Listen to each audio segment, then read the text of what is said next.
Good evening. On behalf of my co-presenter, Dr. Ahmed Muharram, I want to extend our thanks to the organizers of this conference for extending invitation to us to present our work in this prestigious gathering. We are very grateful.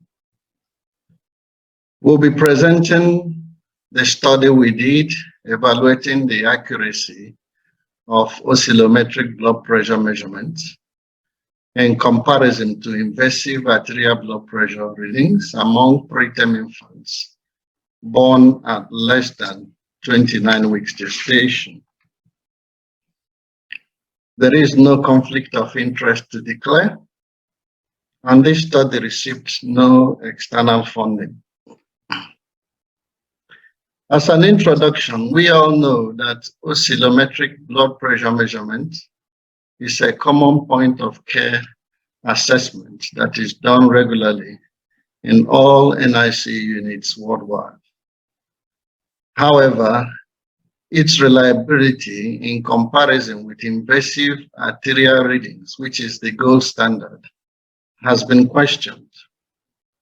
And because of this, we aimed to compare BP readings in preterm neonates born less than 29 weeks, obtained by oscillometric methods with simultaneously measured invasive arterial blood pressure. We had this research question in mind.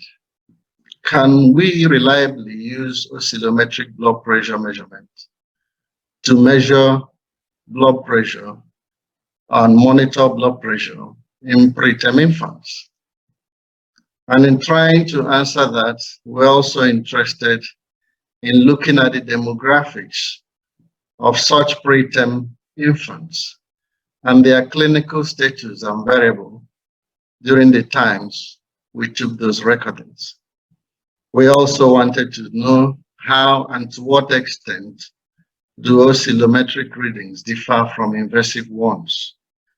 And finally, we also wanted to look at how the different clinical variables that are obtainable in these children and babies, how it influences any difference, if any, that we might find between using oscillometric and invasive methods to monitor their blood pressure. This was a prospective observational study. It was done in our center, the Corniche Hospital here in Abu Dhabi. And we did the study in the year 2019, beginning from 1st January of that year to the end, the 31st of December, 2019. All neonates admitted to the NICU born at gestational age of less than 29 weeks were eligible to be enrolled.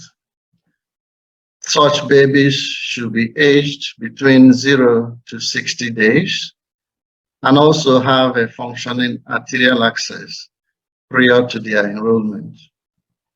Those who had complex congenital heart diseases, limb abnormalities, lethal congenital conditions, or felt to be in a moribund state were ineligible and excluded. Our study obtained ethics approval. And in order to be approved, there were things we did at the beginning. We produced a study information leaflet in English, but then translated to Arabic. We also prepared a study consent form, which was also done in English and translated also into Arabic. Before starting, we created awareness of our study within our department. We gave lectures, we gave seminars to create awareness among the staff so that the study could be supported. The nurses were crucial to this study. Yes, they record blood pressure routinely, but because of the study we're going to do and to be stringent in it, we trained our nursing staff making them to become conversant about our study protocols and the data collection methods. And only those who underwent that rigorous training took data for our study. We prepared a data collection pro forma, and there was a study box for our study, which contained all these documents that were relevant to the study. To analyze our data, we used the SPSS version 25 for doing the analysis. This is what our data collection pro forma looked like. As you can see, we made provisions to collect the relevant demographics that we're interested in. We also made provision for places to collect the relevant variables that we're interested in. We also gave space for the nurses to record the readings measured using invasive method and the oscillometric method. And these were the things that we collected.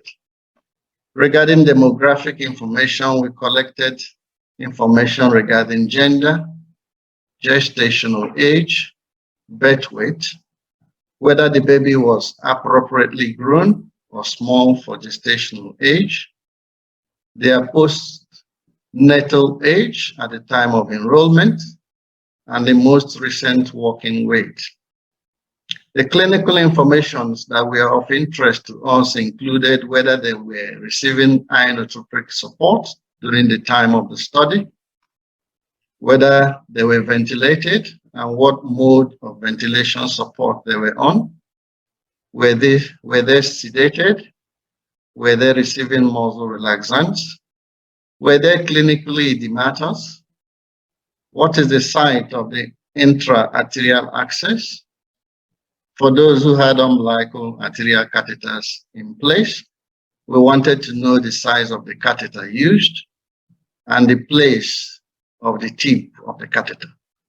Is it high placed or is it low placed? The size of the peripheral arterial cannula used for those who had peripheral arterial access was also collected, and the limb that was used for the oscillometric measurements.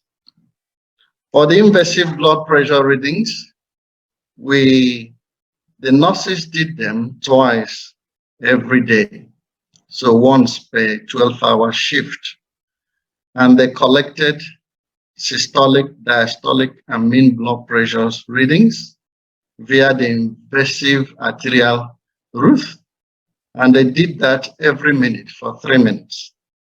And like I said, this was done as long as the baby had a functional intra-arterial line. The non-invasive readings were also collected twice every day, once every 12-hour shift, and the nurses measured this immediately after they collected the invasive BP readings. They read the non-invasive readings every 2 minutes, just to give the limb a time to recover. And they also collected 3 readings. Of all these 3 reasons that are documented, when we came to the analysis, we took the averages. So in essence, this is a summary of what we aimed to do.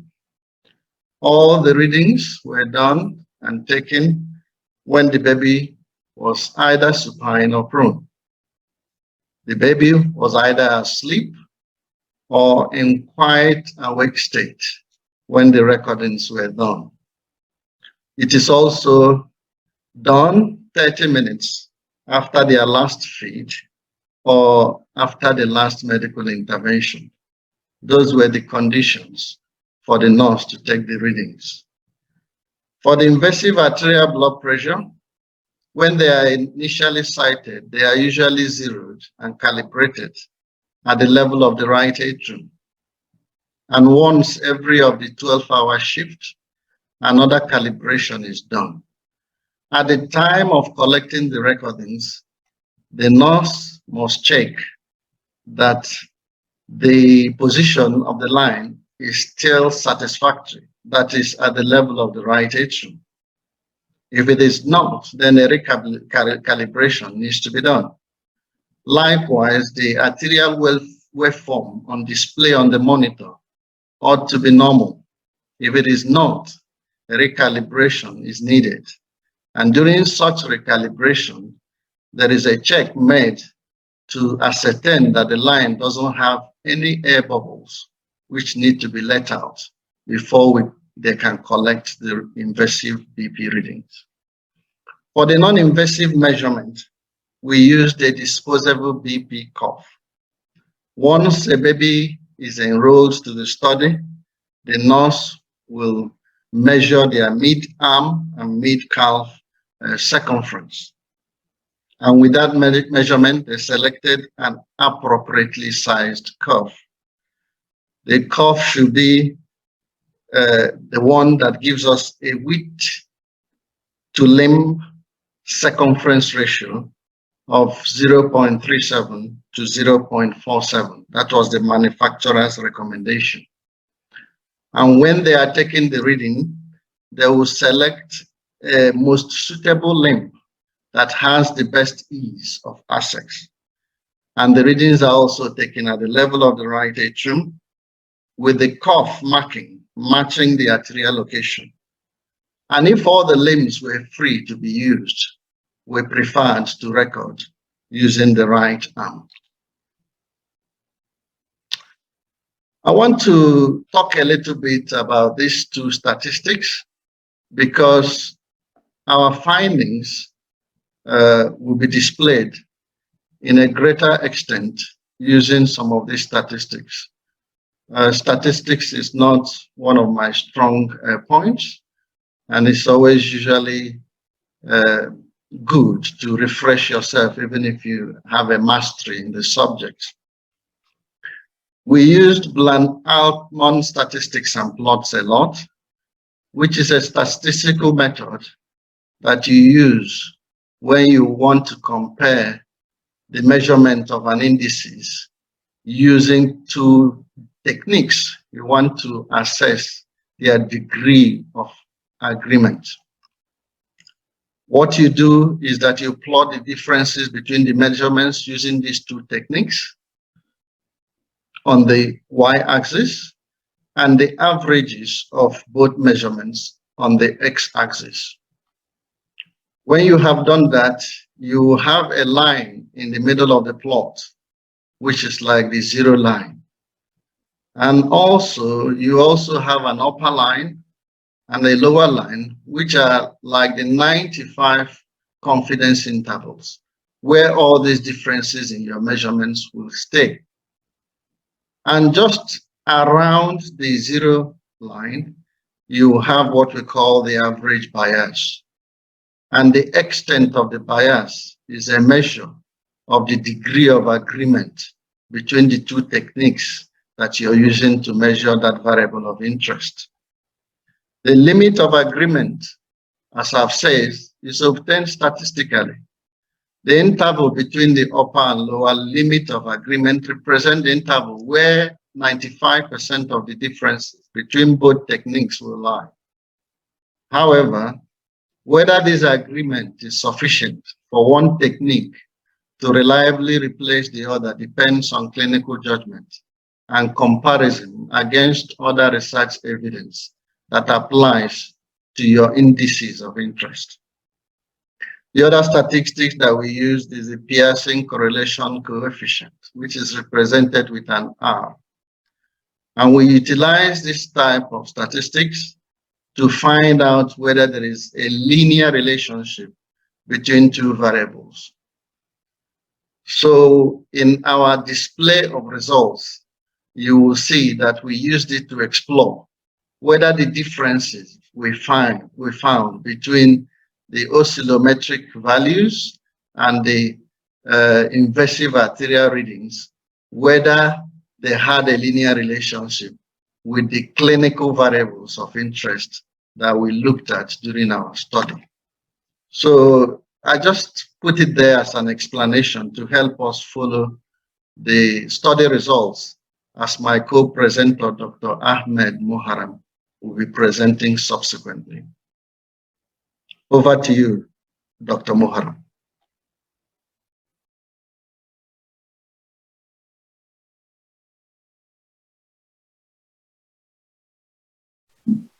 Thank you, Dr. Akuma, for starting the presentation, and many thanks for your support during running this research.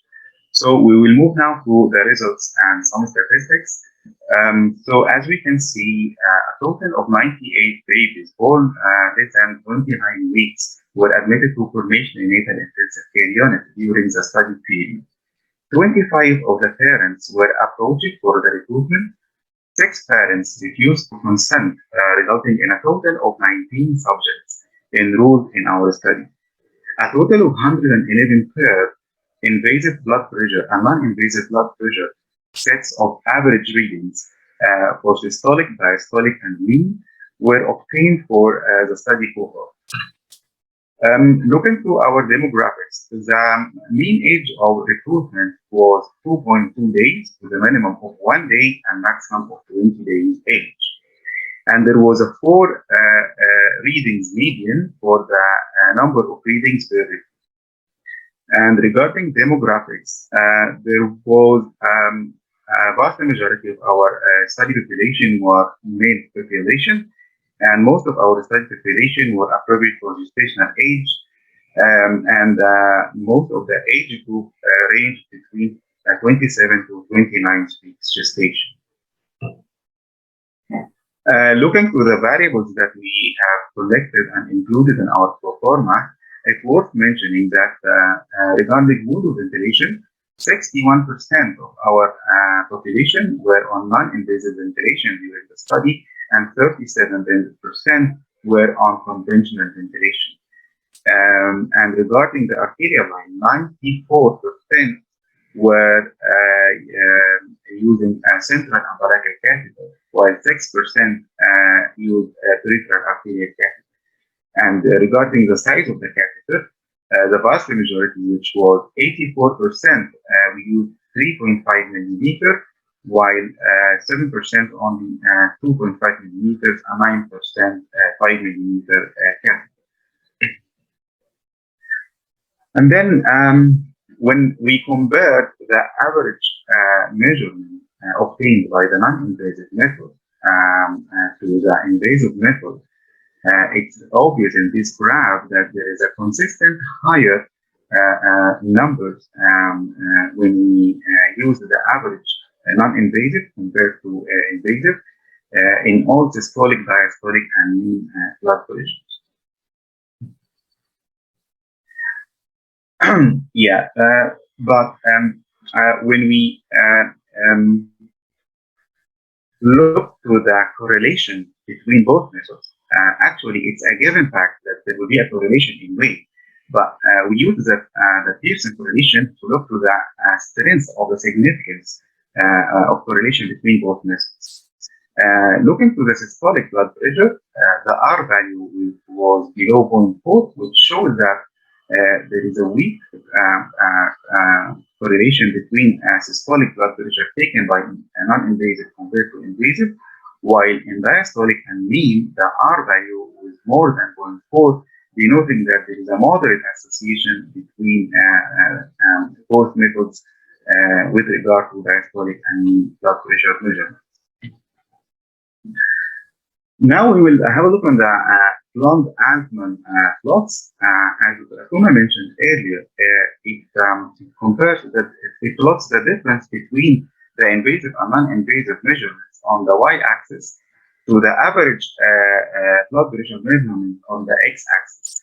And this illustration is used to illustrate the systolic blood pressure. There are 3 lines. The upper line is the upper limit of agreement, and the lower line is the lower limit of agreement, and the middle line is the line which shows the average bias. So as this graph presents the systolic blood pressure measurement, the average bias, as we can see, is minus 6.6. When we move to the diastolic, we can see on this graph that the average bias is minus 1.1, And when we move to the mean blood pressure, the average bias is minus 1.4. From the three bland almond plots, it's clearly shown that oscillometric measurement tends to systemically overestimate the blood pressure taken by the invasive method. Looking to the systolic measurement, there is a higher variance with a bias of minus 6.6 on average, while in mean and diastolic, the bias is smaller. It is minus 1.4 for the mean blood pressure and minus 1.1 for diastolic blood pressure. We looked to other studies. So, for example, this study was done in Vienna in 2018, 1 year before our study, and we looked to their results, which showed that also regarding to mean blood pressure, the bias is small. Here it was minus 1.4, which is almost similar to the number that we got from our study. And also, their study shows that there is a considerable bias when it comes to the systolic blood pressure. In their study, the average bias is 6.1. So we should be, they recommended that we should be cautious when we use the non-invasive blood pressure technique to measure the systolic blood pressure. And then we looked into the variables that we included in our study to see if this is affecting the numbers. So in this table, we can see a comparison between the mean difference between invasive and non-invasive compared by the different clinical and demographic variables. Looking to the column on the right side, the mean blood pressure, we couldn't highlight any of the variables that can affect the numbers at all. But in the middle, in the diastolic blood pressure, we highlighted gestational age as a variable that could affect the reading. And on the systolic blood pressure, we had 3 variables that could affect the reading. First, weight, gender, and size of the catheter. So, firstly, when it comes to mean blood pressure, the difference between the invasive and non-invasive was not affected at all by any of the variables. When it comes to the diastolic blood pressure readings, gestational age was one variable that could affect the readings. So we looked further into that. And the systolic, the gender and birth weight and size of catheter could affect the readings. So we have done another Pearson correlation to look to the further to these variables and its effect on our readings. And we have seen that in systolic blood pressure, the weight associated with positive significant correlation with the difference in the readings. However, in diastolic, the gestational age showed no significant association with diastolic. So for diastolic now we are fine because Pearson correlation showed that there is no significant association with gestational age. And when we have done the linear regression, just to answer that question, is this association has a direct effect on the reading? So the linear regression showed that there is no direct effect of these variables on the reading despite of the association. So to sum up and conclude, so the difference between invasive measurement and non-invasive measurement for the mean and diastolic blood pressure was not significantly associated with any of the variables. However, the difference between invasive and non-invasive systolic blood pressure was affected by the birth weight and size of the catheter. And to answer the question of our study and to come to the conclusion, can oscillometric blood pressure measurement be used reliably to monitor blood pressure in preterm infants? The answer is, according to our result, oscillometric blood pressure measurement can be used reliably to monitor mean arterial blood pressure in preterm infants, especially when the range is between 25 to 50 millimeter mercury range. And the different demographic and clinical characteristics do not impede such reliability. However, there is a possible bias of overestimation of systolic blood pressure by non-invasive techniques, which demands clinical attention by the care provider. Thank you. Here we come to the end of the presentation. Thank you so much.